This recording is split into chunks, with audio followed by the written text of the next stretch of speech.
Wholesaling Syndicate podcast. Very excited to have Jeff Smith with us today. Jeff, thank you so much for joining us today, man.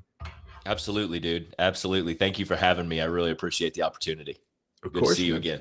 Same here, man. Yeah, I always like talking with you and think we're aligned in a lot of ways. So yeah, definitely loved all the information you gave at the last event you spoke at, and I know a bunch of people got a lot of value. So I'm sure we'll get a lot of value here again today.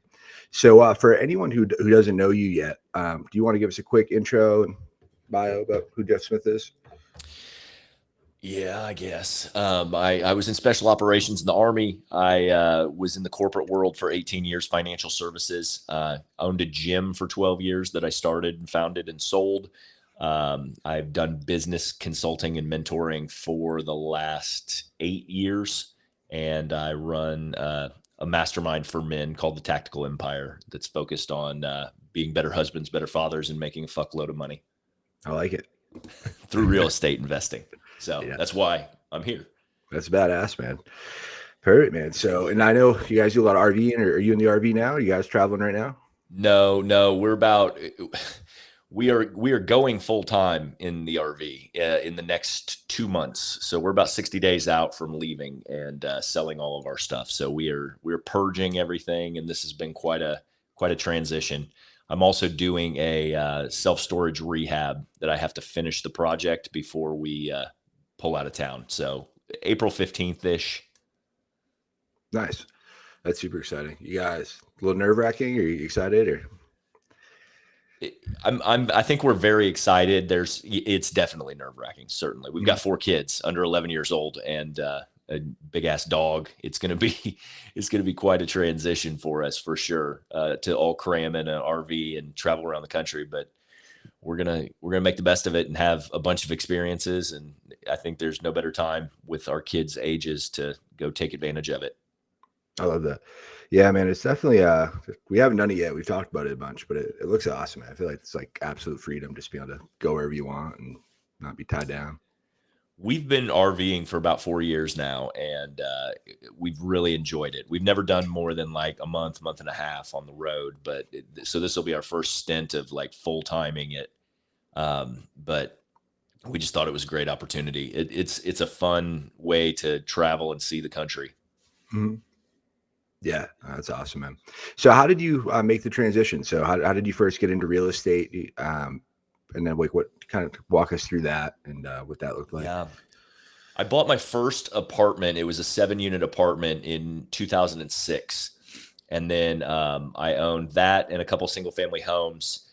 Nothing earth shattering. I didn't go into it like real gung ho. I was working a corporate job and I just was stacking real estate on the outside because I really just never believed in the system of like 401ks and conventional qualified programs. I wasn't wanting to put my money in those. So I started buying these assets periodically throughout my career. I bought those original properties in Illinois and I kept them from 2006 to 2013. We moved to Houston in 2008. So I lived out of state as a landlord for, I guess, 5 years, and before we sold them. And then at the time, I took 5 years off of real estate investing, and then I hopped back in 2018 and ended up burring into about 50 properties, doing a syndication on another 30 plus properties down in Corpus Christi, and so my wife and I currently own I think we own 36 right now. I just sold a handful of them because we bought this self-storage. We bought a 128-unit storage facility that we're doing a rehab on to build our track record there to get with lenders. I've got some money guys that are chomping at the bit for me to have a track record at doing rehabs on self-storage. And so we're doing that right now. And then I'm looking at moving into some other metro areas for long-term single-family home buying outside of Texas next. So I'm looking at some other markets to go pretty deep in and grab 50 or so properties just as long-term holds. That's awesome, man. So walk us through. I know we were talking about that at the event last time, so definitely want to hear how that's going. How's everything going with the storage unit rehab, and how's that deal working out? Man, that deal has been a quagmire. We bought the deal, or I bought it back in I think June with two partners, and myself and one guy had a different vision for it. I feel like thought it was going to be an easy project, and it ended up dragging its feet. The other partner wanted to do a syndication and sell off 60% of the shares. But really the legal paperwork and the PPM and all the other things never really took shape, because like that was on kind of the other partner to do. If he wanted to go in that direction, we were okay with it. But just recently we have decided to pivot, and we bought that partner out, resold the asset to a new LLC that's ours, me and the original other partner. So there's only 50-50 now. And we're doing a capital raise right now of $800,000 to do that rehab. And that literally should start in a week, probably. Wow. But we're bringing in commercial contractors to take care of it. The job's going to be fast and done. I mean, it should be 6 to 8 weeks, and then lease up starts. So why is because I know we hear a lot of buzz about it. I know like literally like next to nothing about storage units. Why are they an attractive investment opportunity or option that people like to look at, or what made you decide to go that route? I just think it's a different asset class that appeals to certain people, maybe. For me, I like it because, I mean, if you just think about it from scale standpoint, like you own an apartment complex, right? You've got all the mechanicals that go into each and every unit. You've got people in each and every unit, and all the things that come of it. So like for me, I cut my teeth, and most of my portfolio, my entire life has been in long-term, like single family, small multi-units, right? And so you make a couple $100 each unit a month in net profit on those, somewhere between $200 and $600 a month per door, basically is usually the numbers once you get those things leveraged and settled with a renter in there and a tenant in there, and you allocate money for capital reserves and also management. So they're not hugely sexy to the outside. So you look at them and you're like, okay, I make $200 to $600. And then you look at a storage unit that sits on one plot of land. It has no toilets, no mechanicals, no nothing.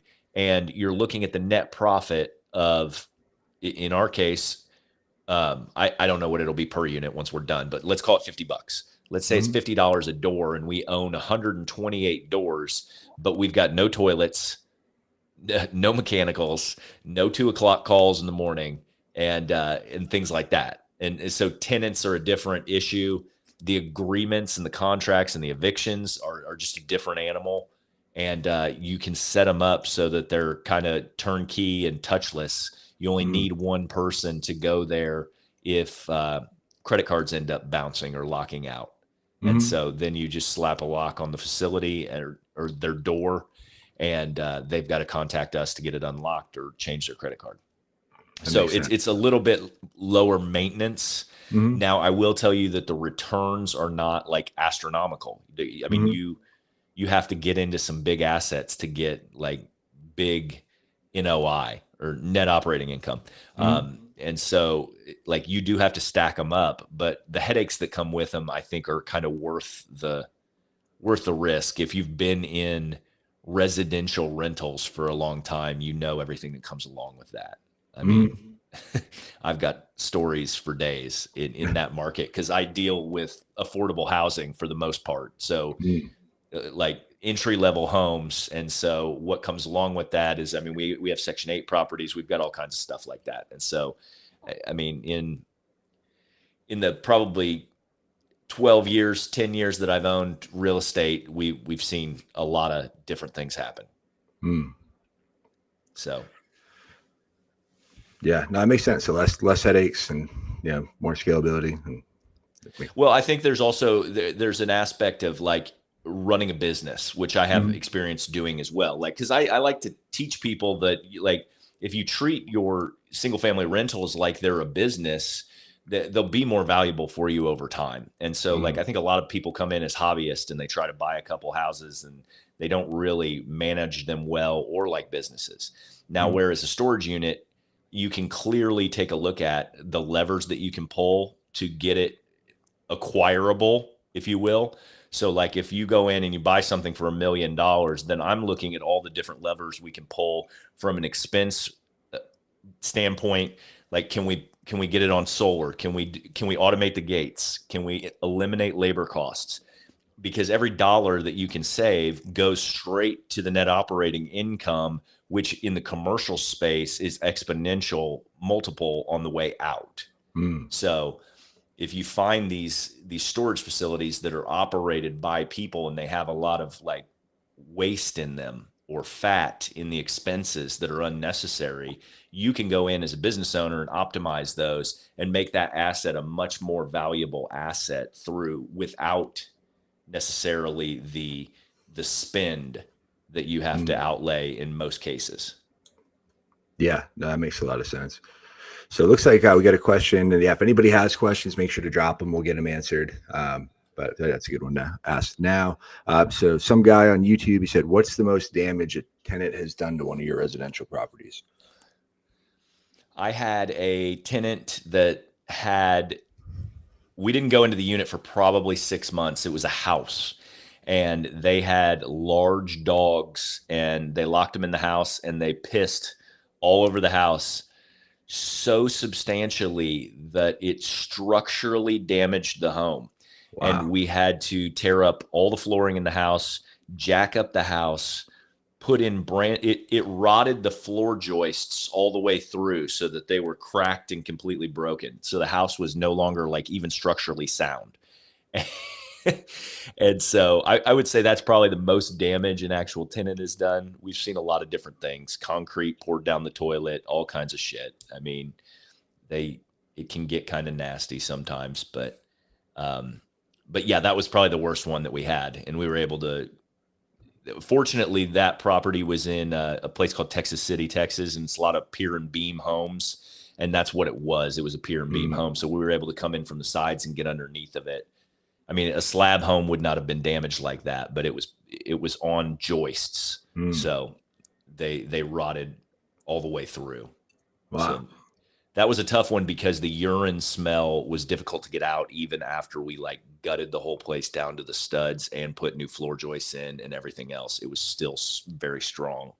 That's crazy. They just must not have let the dogs out at all, I guess. I know. Crazy. It was like they're paying rent for the dogs, I guess. I don't know. Yeah. That's nuts.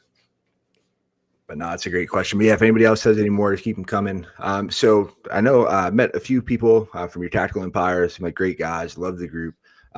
What would you advise for people that are new? They want to get into real estate. What do you think the best path for them to get started with real estate investing is? It really depends. It really depends on what your strategy is and then how much money you have. I think the most common thing that people run into is underestimating how much money they'll need to go full-time into real estate. Because you need active income and then you need passive income. And so guys that are trying to like leave their W-2 job and they want to bridge the gap with like long-term rentals, it's going to be that's a tough road to hoe because like you've got to get a lot of long-term rentals to make it make sense. But as long as that's why I like teaching like vertical integration, meaning like if you want to go full-time in real estate, that's great.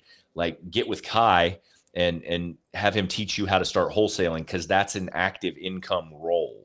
And you can make money actively by doing that while you build your portfolio. And it keeps you in the real estate space. So you can do acquisitions and things like that and then build your portfolio that way. Or go be a realtor, or like there's a variety of different things to do based on what your skill set is. But having an active income is absolutely necessary. And so like when you're like talking about breaking in and what you're going to do, first of all, I would analyze like how much time you have to allocate, because you either have time, money, or knowledge, right? And those are the three things brought to every deal. And so you can participate in a deal if you have any of those items, right? So if you're the money man that has a great job that's W-2 that you like, then you should look to participate passively somehow, or JV with some operator where you can go in and get 50-50 properties and you just feed them the cash to buy them, and then they manage the property because they've got time and they've got knowledge and you have the money. So it's a beautiful JV arrangement there. It's just, that's the most vital thing I can tell you, because I've got people that are in my group, even that are in their 20s, young 30s. They want to get out of their day job or the rat race. And like, that is the biggest thing. Like, you can't burn the boats and not have any active income, because if you run out of cash in this game, you will get suffocated. So that's the number one thing to understand. You don't need a W-2 job to buy houses and to build a portfolio. That's another common misconception with new people coming in, because they think about financing things conventionally, and that's not how you actually build a portfolio. I mean, that's how you get your first 5 or 10, but you can't have more than 10 mortgages on your personal credit.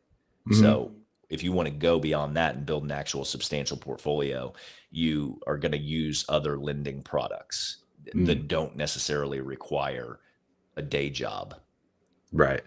That makes sense. I know you kind of touched on a bit before with the infinite banking. What are some of the, can you kind of dive into what infinite banking is and any other options when someone maybe hits that 5 or 10? Yeah, man. Infinite banking is the most incredible financial tool I have ever come up against. They don't really teach it. It's high early cash value life insurance is what it is. And so I call it like a 401k for entrepreneurs. Ultimately, it's a savings account that you're creating that's a life insurance product, and it needs to be written very, very specifically, and it has to be written through just a couple companies, through the right people. You can't go like to your normal down the street Northwestern Mutual person and get the right type of policy written.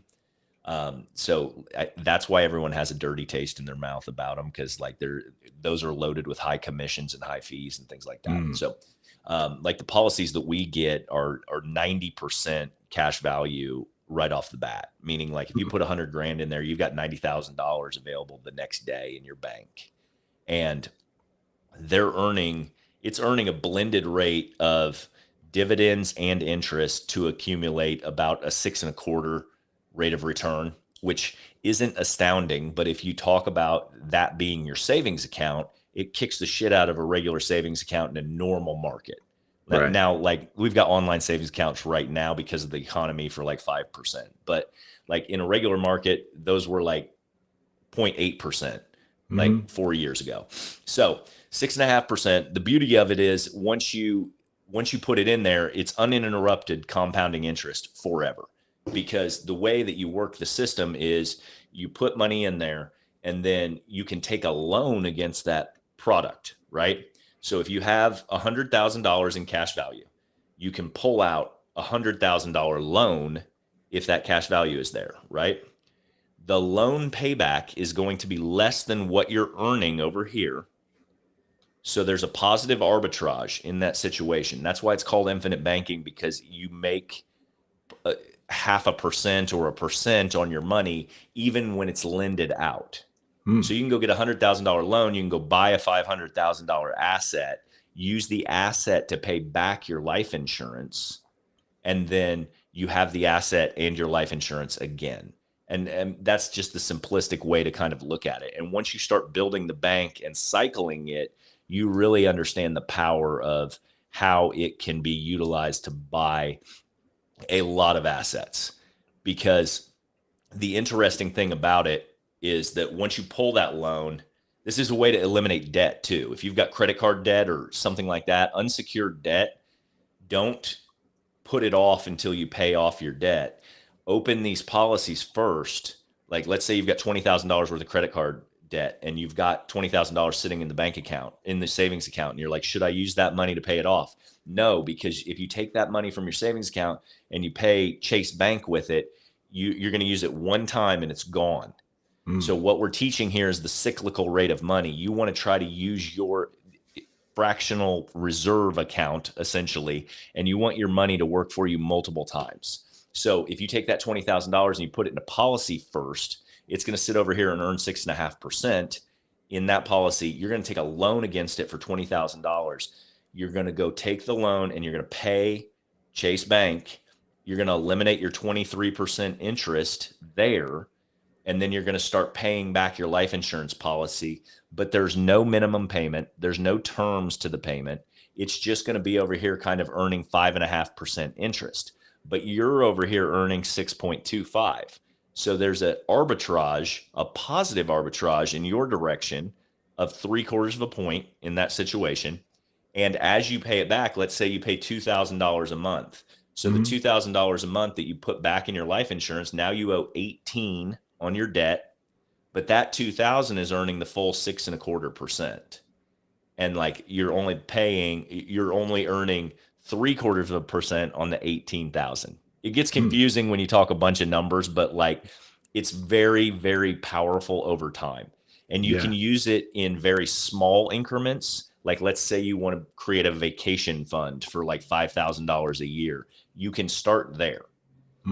Or you can, over time, it will build and build and build. The most powerful thing in the world is uninterrupted compounding interest. And with these particular products, when you put the money in there today, it's going to earn that 6% for as long as you're alive. That's crazy. So is there are there any cons to it? I mean, is there any like things people should be aware of, or there's like only certain, I know you said there's certain ones, like how do they find the right ones? Well, you can send me a message. I can plug you in with some agents that we're tied with. There's like, you need to check the track record of the company. Like we use a couple different people. I've got policies with Lafayette Life and then Mass Mutual. And then I'm trying to think of the third. There's another company. If you look up their track record, they've all been around more than 150 years, and they've all paid dividends every single year of those 150 years without fail. And so, I mean, you can send me a message at Real Jeff Smith on Instagram. I'll plug you in with agents that can, they're not going to just sell you something or ask for your money. I mean, it's a process. You have to go through, you have to get medical work done. And by that, I mean, they come do blood tests at your house and it takes 15 minutes. Is there a floor to start? No. No, there's not. You can talk about your budget and they'll tell you how you could do it. But I mean, you can just start with $500 a month or $1,000 a year, however you want to do it. So there's not really a floor to start. The biggest thing is starting now and then making sure that you're healthy enough to get it. Because like some of these products you're not eligible for if you've had cancer or something like that, right? So you want to get them started earlier. And the way that you can do it advantageously is like you can start these policies, high early cash value policies. They're whole life policies is what they are. And so you can start them. And if you say, hey, I'm going to earn a lot more money in the next 5 years, but right now I only have this amount of money, then you just start your whole life policy and then you buy term convertible right then. And you pay for term convertible until you start earning more. And then you start converting more and more into that whole life and you don't have to retest medical. So you get better rates and you get like the earning potential on them is better. So like the older you are, the worse medical history you have, you're going to earn less, right? Because you're a higher risk to the underwriters. Can you do it with your kids? Yes. There is not an age floor. No, there's not. Yes, we buy them on our kids. Ultimately, if you want to set up like an impenetrable estate plan, that's how you do it. You set it up so that every time a kid is born in your family, a policy is bought on them to refund the bank. And then you set up like family value statements. Like, I am the guy who built this. Ed Milet's, I am the one, right? Like I created generational wealth for our family. Then I can dictate how that money goes out because money doesn't live past 2 generations of families generally. Historically, right. That's the deal. With these policies, you can set it up so it's impenetrable, meaning like that the estate buys a policy on my great grandkid's kid that was just birthed, right? And then based on our family's value statement, it says anybody in the family can draw out X amount of money out of this bank for these uses: to open a business, to go to college, to buy a house, upon getting married, whatever you decide, whatever you dictate. It's your family's values, whatever you decide. And then when you buy that policy at birth, what it does is it secures the estate's money. The Smith family bank is going to be repaid upon that child's death. So if that child, it sounds morbid when I talk through it, but it's not, if you understand it. So I bought that policy. It probably cost $10,000, right? They probably have access to $1 million when they get older. They can draw $1 million out of it on cash or whatever we dictate, right? If they don't ever pay a penny back from it, the bank gets refilled when they die. Okay.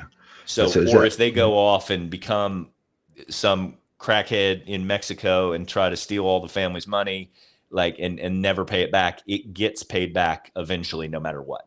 And that's how you create the generational aspect of it that lasts beyond those 2 generations. Okay. So like when you take it out for the deal, so sounds like there's not like a certain repayment schedule that has to be repaid at a certain time. So no, it's just that's the other beauty about it. Like every single BRRRR or house flipper should be using these, because you're essentially running your own line of credit over time. And so there's also ways to arbitrage. Like a buddy of mine who's a business partner of mine as well, he's throwing a couple $100,000 in on our storage deal that we're doing, because we're raising $800,000. We're paying 15% back, 15% returns, and it's a 6 to 9 month note we're writing. So they're going to get 15% at month 6 return. So if you put $100,000 in there, he's going to get $15,000 in 6 months back. So if you have these policies built, you can become a lender, right? And all you have to do is outpace that 5.5%. So he's going to give us $100,000 and he's going to make 15% in 6 months on that money. And then he can go back and pay the $100,000 back and keep the $15,000 that he made in interest. I mean, he should pay back a little bit of it, because there is some interest accrued on 5%, but that's amortized over a whole year. So he'd have like $2,500 of interest. So he'd walk away with $12,500 for doing nothing. That's just a paper deal. And you can do that and cycle it over and over again. So like, as this thing grows, you can see how the power of like the flywheel starts to move, right? Yeah, that's super exciting. And you said that the reason it's not more well known, you said just because the traditional people can't sell it. So, or I guess not well known, like, it's kind of a bad rep. I mean, I'm not trying to put people on blast, but like Dave Ramsey shits on him all the time. And like, because if you go to somewhere like your conventional Northwestern Mutual or something like that, I don't want to be sued for libel or something, but like the policies are written very front end loaded and their commissions are very high. So like maybe you open a $10,000 policy, and in that first year, the reason the cash value is low, the way they wrote it, is because they may take an $8,000 commission on your $10,000 one in the very first year. And so if you write these policies correctly, the commission is dripped over time. So it's not very sexy for the agent to put them out and produce them. Okay, that makes sense. But the companies that do them on scale. So they sell a lot of those. So they don't mind doing it because it spreads their commission out over a 10-year period. Okay. And so, really cool. But most people don't know about them because you can use them like literally. I think the reason that more people don't know about them is because I don't know that we would have a workforce. Because if you have any financial education and you can build this bank, you don't need to work, because there's opportunities to put your money to work for you. So like, imagine this is why I don't like qualified programs. So like, everybody's all excited when they've got $400,000 in their 401k because it's going to be X at 59 and a half or 64 years old when they can finally draw it. If you can put $400,000 in this fucking thing in your 20s, you can you can live on the interest, because if you put it to work, like I'm talking about, you go find storage deals where you can make $12,000 in 6 months and not do anything with $100,000. So extrapolate that times 4, you could make $50,000 in 6 months. If you used all your $400,000 and loaned it to me, I would give you $48,000 net back, right? So like 48 times 48, if you did that twice in a year, you made 96 grand, and you just used your money.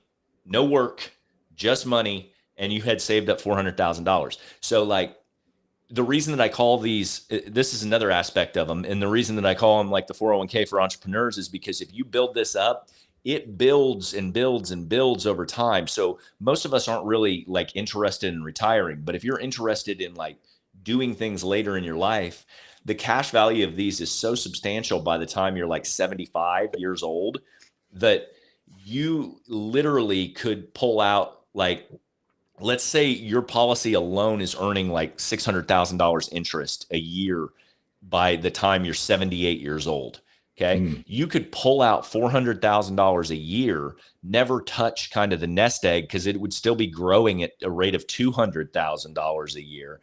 And you never have to pay it back. You could pull out $400,000 a year until you're 96 years old and then just die.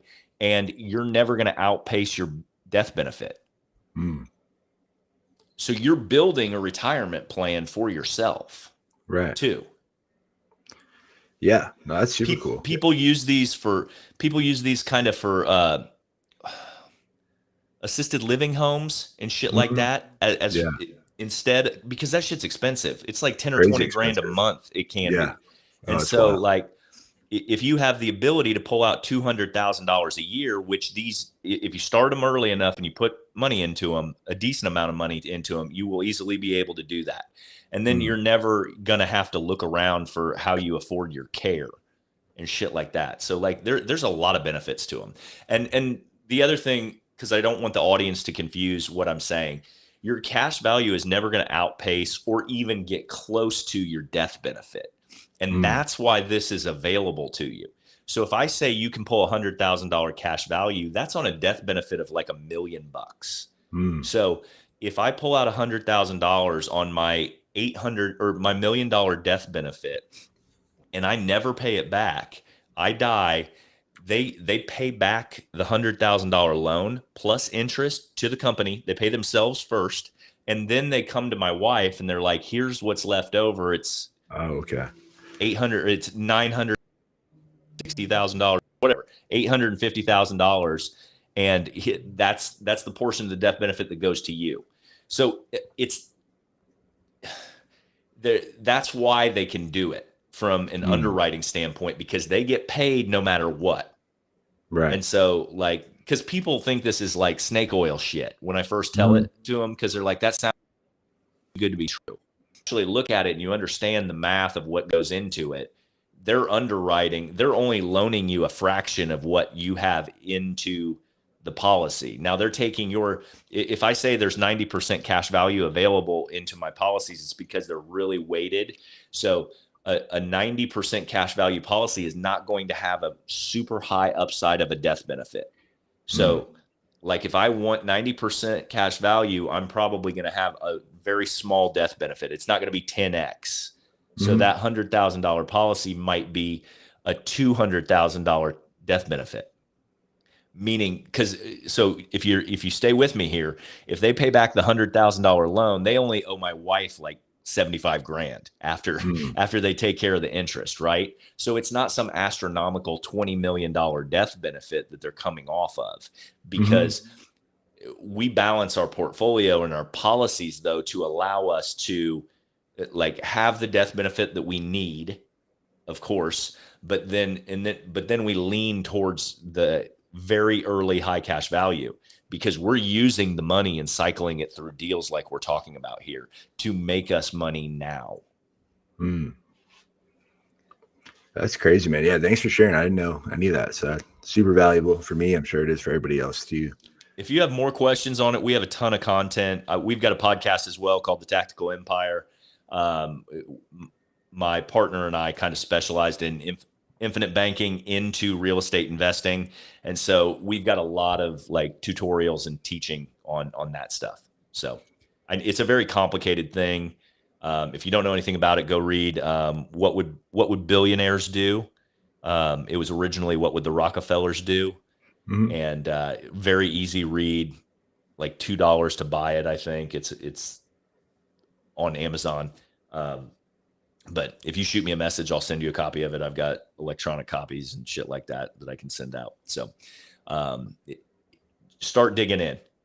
But this process, if you use infinite banking into asset accumulation, you don't have to buy real estate. Even if you're buying businesses, if you're buying other assets, like, you can become financially free in 2 to 7 years is what we teach. Based on where you're starting and how much money you have and what your system looks like and how much horsepower you have behind you as far as an income. But you literally can start from zero and be completely in a completely different stratosphere in 5 to 7 years for sure. 2 years for big income earners. Easy. Wow. Yeah, it's huge. So I can tell just hearing you talk about it, you tell, like, you light up, very passionate about it. Where does that come from? Like, it sounds like, when you talk about generational wealth and helping other people get there too, and taking control of their finances. Well, I mean, like I said, I run a men's group about making men wealthy. And I think it's important to me that we have strong fathers and leaders in the community. For me, I'm just, like I said, I have a financial services background. I think money is simply a utility to make change and impact our communities in positive ways. And the more people I can help become financially free, most of the people that run with me share similar values to me. So I'm pretty confident that they're going to go out and make positive impacts on the world with making them wealthy and freeing them up. If I can just teach more people these concepts that, I mean, I've done business mentoring for years, and entrepreneurs are some of the hardest working, like, kind-hearted people in the world. We just don't have a lot of financial education out there. And it's a bitch, man, honestly, because it pains me to see people deal with the stress, bring it into their marriage, bring it into them raising their kids. And it's just unnecessary, because if you start these concepts and just push on them and don't deviate, like, you can change your entire life to whatever you want it to be. Now, I'm not talking like Jeff Bezos yachts and shit like that. That's not for everybody. But, like, if you're out there making $70,000, would an extra 100 put you in a different mindset if you were making 170 in 3 years, and we did it, like, and we're able to work your way out of your job or something that was causing you stress? Really, freedom's the name of my game, man. Autonomy. And I think that at our core, that's what human beings, males especially, desire more than anything, is autonomy. 100%. And I mean, I learned that after getting out of the military and transitioning out of the military and going into a corporate job and doing the fucking slacks and khakis and cubicles and bullshit and being miserable. And for me, like, I think it's important to help the people that are willing to listen to this stuff, because I see how impactful it can be. I just told you I'm selling everything that we fucking own, and we're going RVing for the next 3 years. I'm going to try to take my kids to 49 states. I figured out a way to get all of our shit to Alaska and never have to go into Canada, which is one thing that took me a while to figure out. But like, I'm 44 years old, and we're doing all this. And so, like, my partner in the Tactical Empire is 35 years old. I've mentored him for 5 years. When he was 29 years old, I told him that, like, if he listened to me, we would change his life in his 30s, and then his 40s would be unconceivable for him. And he followed the plan. He's got $5.5 million of real estate. His Airbnbs are doing like $80K a month right now. And he's got like $800,000 in cash value life insurance available. And so, like, don't quote me on all those numbers, but they're pretty damn close. And he's doing whatever he wants to do. And he's 35. So I mean, you know how real estate is. It's unstoppable if you just stay in the game. So 15 years from now, that $5.5 million is going to be what? 15, maybe, Mm. like probably. And so like at this point he can throttle it back and decide, hey, this is enough for us. Like we're good. We make enough money. Like I want to spend all the time with my kids, and he has choice to focus on Mm. whatever he wants. And like that is the gift I want to give everybody more than anything. And I think that just conventional society has us fooled into like going different directions and like being Mm. busy all the time and doing all that shit. And I think the biggest thing that people need to understand is most people walk around don't knowing what the fuck they want ever. Mm. They just do what they're told, and they go to their job because it's what they were supposed to do, or what their mom told them to do, or what their professor told them to do at school. And they go on to the next thing, and they never really take the time to figure themselves out and decide what they want for themselves. And so if there's any reason I want to be teaching this stuff, it's to give the gift of like, you have options, like Yeah. question everything. That's Yeah. really No, I love that. my position. I feel like that's probably a big reason a lot of people don't pursue it, is they just don't feel like it's possible, or they don't feel like they have options. That pisses me off though, because like there's nothing special about anybody. I mean, it's just the people that have more than other people, or are at a different point than other people. They deal with all the same shit. They had all the same fears. They just started doing it in spite of the fears that they had. And like, I don't know. That's another thing that I think just is frustrating. I like empowering people to reach their potential and having them think outside the box. 99% of the people I talk to, you ask them what their goals are, and they tell you these little tiny fucking goals. And like they have no idea what their capabilities are. And like stretching and 5xing or 10xing their actual goal and seeing where they can get to is a tremendous exercise for everybody. And people need more confidence in that. And they need to be lifelong learners and students of the game, and not get so down on themselves when they fail. Because fuck, man, like I just wrote a long ass post in our inner circle group, and it was about how like my week has been insane with ups and downs. I have taken the biggest fucking beatings, and I have been on the highest of mountains like 5 minutes later this week, like 37 different times. And like that's just the way it goes. Like Yeah. Love that. I live in a small community of useful people. I love that. My Colorado, I'm with you. Yeah. For other people, I always say I want to disappear, but I don't know that disappearing is my highest and best use, but I may someday. Yeah. I debate it probably at least once or twice a week, just unplugging and disappearing. Sounds nice. But Absolutely. That's awesome. It's a good goal. But I mean, the reality of it is like you have to figure out what you want, and then you just reverse engineer it from there. Like you have to understand where we're at now. Okay, we want X, Y, and Z. Where are we at now? And that, like, so we do an exercise real fast. It's called your bare ass minimum. So you go through like your personal finances, and you're like, what is our bare minimum? Like if we lost all income streams today, what would be what we absolutely need to keep the lights on, to keep the house, feed our family, no extra shit. But we don't eliminate like car notes and stuff like that. If you've got them, you got them. You are where you are, right? And so like you establish that bare minimum, and like that's where we start from to achieve financial freedom. So we work to that bare ass minimum, and like let's call it $5,000 a month or whatever, $10,000 a month.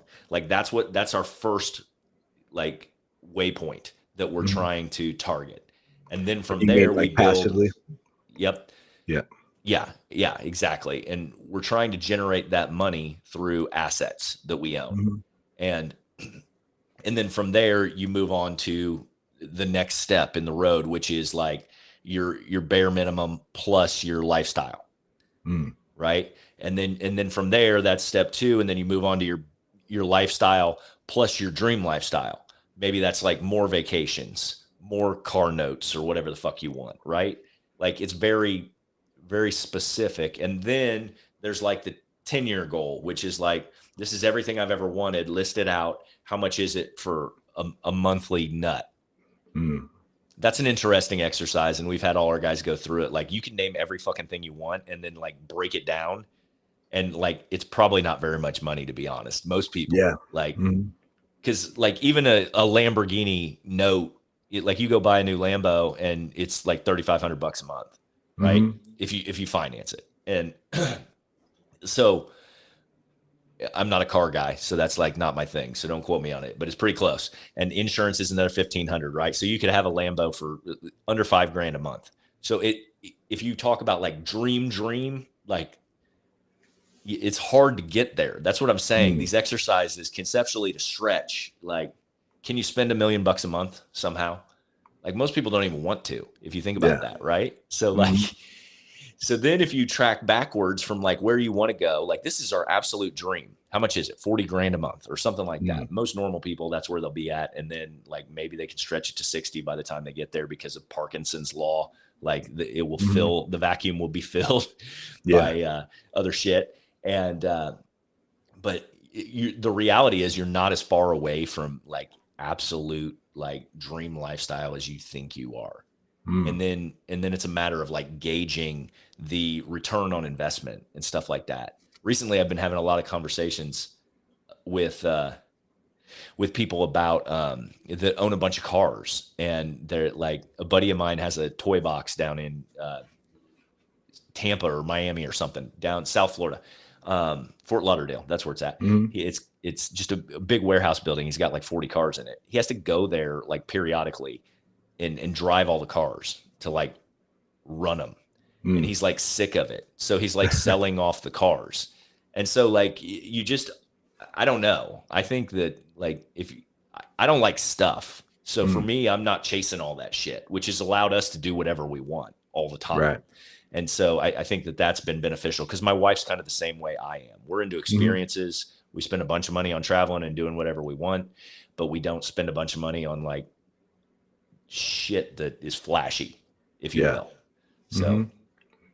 Nah, yeah, I think that's like, it goes back to like what you said, just knowing what you want. Like I feel a lot of people, they do things, it might not even be because they want it, it's because they think, they'll Yeah. get more likes, or it's because even the other way, not like the job, it could be like, oh, I want to buy this thing because other people think it's cool, but never stop to ask what they actually want. Yeah, 100%, 100%, man. But I love it, man. So what are some of the lessons, or what are some of the things that you're able to apply with your career in the special forces, like to business or to your entrepreneurship? Ultimately, I think extreme accountability and like accepting responsibility for every single thing. Mm. If you can, and also not ever presenting a problem without a solution. Mm. Like I think I'm a highly kinetic problem solver. Like I move at a very fast rate when it comes to things like that. And I don't have a lot of patience for problems and people that Mm. whine about them. And like, you are where you are at any moment in Mm. time. So I think our biggest lessons from the military and special operations are just like being able to deal with tremendous amounts of adversity and suck, if you will. Mm. Cause I mean, like, and then also the other lessons that one thing that I think was one of my best attributes is being able to move on very quickly. So like, Mm. if that was you, like today is today, yesterday is Mm. yesterday. And I think that's a quality that people need to train in themselves. Like fucking, you can't get stuck in the past and the identities of who you are. Like when I got out of the military, I think that kind of, I had some dark periods of time, but I think that pulled me out more than anything was that mindset of like, that's not who I am anymore. So like, who Mm. am I going to become? Like I'm a real estate investor. I'm a dad. I'm a husband. I'm all this other shit. And like special operations is just something I did. It's just a part of me. Like the Right. people that have problems with it are defined by those characteristics. It's kind of like being an Mm. athlete and that's what you work for your whole life. And like, then it's taken away from you and you fucking don't know what to do with yourself. Mm.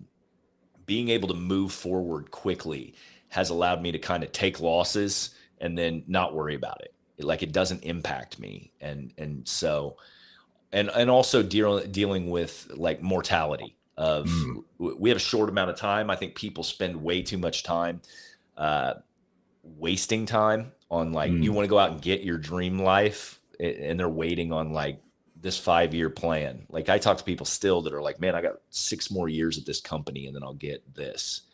And I'm like, what the fuck are you getting in 6 years? You know how long 6 years is? Yeah. Like you could be dead in 6 years for sure. Right. And so like you don't, I think people really, really get stuck with the kind of golden handcuffs and like these small amounts of money. Like they're staying around for a $2,500 pension that they're going to draw in 10 years or something. And the reality of it is like you can go out and get that $2,500 in like 6 months. Right. And now you have to fill in the gap of your active income if you leave something like that. But like you have to take advantage of every moment that you have here because life is very short and you're not going to achieve what you want to do. And if you don't just get up and take action every day. And so like I don't know, the mortality side of things, it resonates with me deeply because I lost a bunch of teammates and shit in different combat scenarios. And so like, I mean, those guys were 20 years old, 25 years old. And so you think about, they didn't even get a chance to start what we were doing. Right. And so for me, time is of the essence as far as like continuing to take action and move forward and not wasting it. So I would say those are my biggest lessons: accountability, being able to fail fast, and then like taking advantage of each and every moment. I love that. Yeah, I appreciate you sharing. So say somebody like we were talking about before, like entrepreneurs, they're not very financially educated. I know I'm not. What steps would you recommend for them to start learning to be better financially and starting to learn some of those principles? Oh man. From a business standpoint or a personal standpoint? I guess both. I don't know. Either one. You want to, whatever one you want to touch on. Business, I think like one of the best books you can read is like Profit First by Mike McAllowitz. Just understanding how to pay yourself first and to ensure that you like bake in that profit to what you're doing. I think that's even me, like for years running businesses, I was like what they refer to as top line accountant, meaning like there's this much money in the fucking checking account, go. Like, let's spend it. Like you think you've got this money that you can spend on other things. And then the tax bill comes or something else comes and you're like, oh, fuck. That's why there was that much money in there. And so Profit First is definitely a good one for small to mid-sized business owners for sure. But as far as like, I like T. Harv Ekker's stuff. He has a ton. I've learned a tremendous amount from him. He has a ton of financial education out there. He utilizes sweep accounts, which is one thing that I'm very passionate about. Is it's kind of the same concept of pay yourself first, but you're making sure that you take in your money, $1,000 or whatever, and you move a couple $100 into each of these buckets so that you're always saving for different purposes. Becoming a good saver is something that's super, super important. Like, I think he's got a financial test on there of what your money type is. And like, I'm an amasser, meaning I can get a whole bunch of money together at any point in time. But then I'm also like a high financial risk guy. So I'll get a bunch of money together and then I'll go chips in on something. Yeah. My wife is not like that. So we're a good balance. But T. Harv Ekker's stuff is great. And then first, and like I said, read What Would the Rockefellers Do? That'll teach you about overfunded whole life insurance.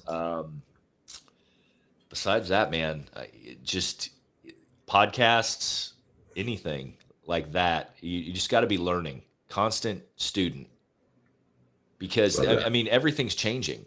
That's one thing I'm keeping my finger on the pulse of is like what is happening with the US dollar and shit like that. I mean, we could talk for another hour about that. So I don't want to go down that rabbit hole, but like, I think financial education is important more than ever right now, because if you're an American, like you have to be aware of like what's happening with the dollar and like, what is the next like thing to happen? What's happening with this inflation? What happens if BRICS becomes the worldwide currency? I mean, it's a fucking big deal. And so like, how do you insure yourself or insulate yourself from like catastrophic loss at that point. And I think it's to be invested in specific assets that are going to reset. If you ask me my opinion on that, like if you were worried about the dollar going to shit, which I think all signs kind of point to, like, that's where we're headed. I don't know what's going to happen, but maybe it'll come raging back. But for me, I like insurance policies for myself. And what I see that as being like, you need to have investments in real assets, meaning businesses, real estate. Like stocks and bonds are a little risky. I mean, I don't know. Those are going to move with the currency, but they'll be propped up by politicians and government, I'm sure. So it's important to kind of understand these things so that as you come up, you don't get the rug pulled out from under you before you can get to a certain point where you're kind of like above this shit. And I don't even know what that line would be at this point, probably $50 million. So none of us are there. No, that's huge, man. Awesome, guys. So yeah, man, I appreciate you coming on. What's the best way? I know you mentioned it before, but do you want to mention your podcast again and how people can get in touch with you on social media? Yeah, man. You can get a hold of me on IG. Real Jeff Smith is my handle. And then we run a Facebook group called the Tactical Empire Community. It's a free group on Facebook. Go in there. You can join. You can ask any questions about any of this stuff. $20,000 to invest. I would start a high early cash value policy for sure. Definitely. But you could definitely start one with $20,000. That'd be easy. You could overfund it first year and then put $2,000 a year into it after that or something. And you'd have $18,000 available the first year immediately to use and start cycling through this process that I'm talking about. We teach you a little bit more about it and talk a little bit more about it in the Tactical Empire for sure. So hop in over there, ask any questions you want. But yeah, man, they can reach me at Instagram's a great way to message me, or just hop in that community and I'm active in there all the time. Awesome, man. Well, I appreciate you coming on. I appreciate everybody for listening. If you guys have any other questions, drop them in the comments. Go back, try to get them answered for you. But definitely make sure to go follow at Real Jeff Smith. Check out the Tactical Empire, and we will see you guys